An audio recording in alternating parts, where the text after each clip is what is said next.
मध्य प्रदेश के अफसरों की जितनी प्रशंसा की जाए कम है। वो पहले निर्माण करते हैं, फिर चर्चाओं में आते हैं, फिर सुधार के लिए पूरी सरकार लग जाती है और बाद में फिर ये होता है कि सुधार किया जाएगा।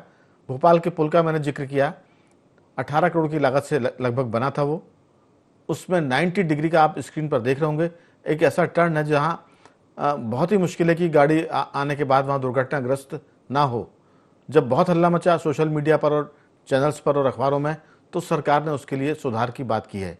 लेकिन सुधार तो हो जाएगा, ऐसा ना हो कि सुधार के बारे में पुल कमजोर हो जाए, क्योंकि आप ठोका पीटी करेंगे, कुछ भी उसका सुधार करेंगे, तो जो विशेषज्ञ कह रहे हैं कि इसमें अगर किसी बहुत विद्वान से, किसी एक्सपर्ट से काम नहीं कराया तो इसमें भी आपको लेने के देने पड़ सकते हैं। लेकिन एक सवाल जो बहुत घूम फिर के आ रहा है वो ये कि क्या ऐसे दोषी अफसरों पर सरकार वसूली की कार्रवाई करेगी?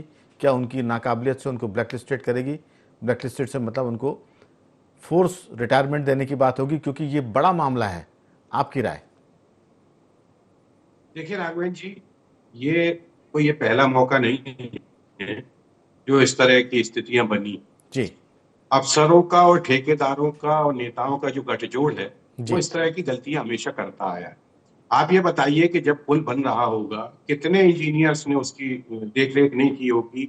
आपके जो विश्वास सारंग है, उनके इलाके का है, उन्होंने भी 10 बार वहां पे जाकर निरीक्षण किया होगा। लेकिन इतनी सी बात समझ में भट्ट नहीं साहब, आई कि जो इंडियन। भट्ट जी। साहब, रेलवे ने इस पर आपत्ति की थी। रेलवे ने इस पर ठीक है, ऐतराज रेलवे किया ने था। आप बिल्कुल, उसको दरकिनार रेलवे कर ने भी दिया गया। जी। अपराध किया था।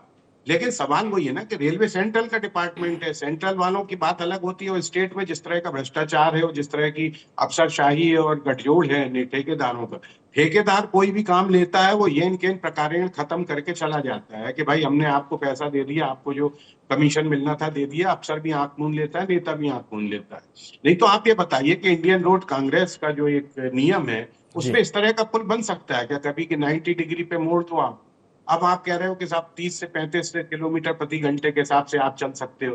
कौन मानेगा? किसको, कौन को सपना हो रहा कि हमको 30 किलोमीटर प्रति घंटे के हिसाब से चलना पड़ेगा?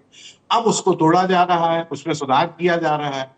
अब जो पैसा उसमें लगेगा, उसका वसूली कौन करेगा? सरकार के पास पैसे उससे जाएगा, मत से जाएगा। और सरकार के पास पैसा कहाँ से आता है? जनता से आता है।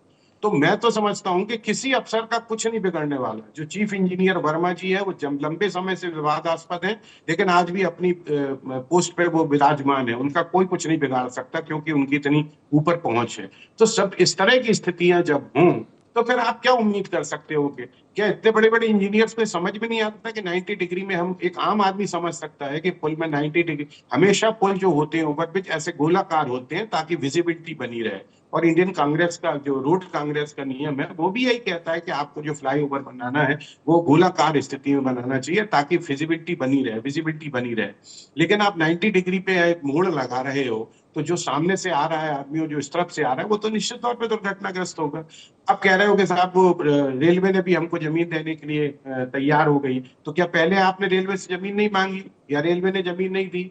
ये तमाम सवाल है। लेकिन मैं आपको बता दे रहा हूं, ये आप तय मान के चलिए कि किसी से ना तो कोई वसूली होगी, ना किसी को कोई सस्पेंड किया जाएगा, ना किसी को बर्खास्त किया जाएगा, ना किसी को फोर्स लीव पे भेजा जाएगा। वो इंजीनियर अपनी जगह बड़े आराम से बैठे रहेंगे और सरकारी पैसे की इसी तरह से होली खेलते रहेंगे।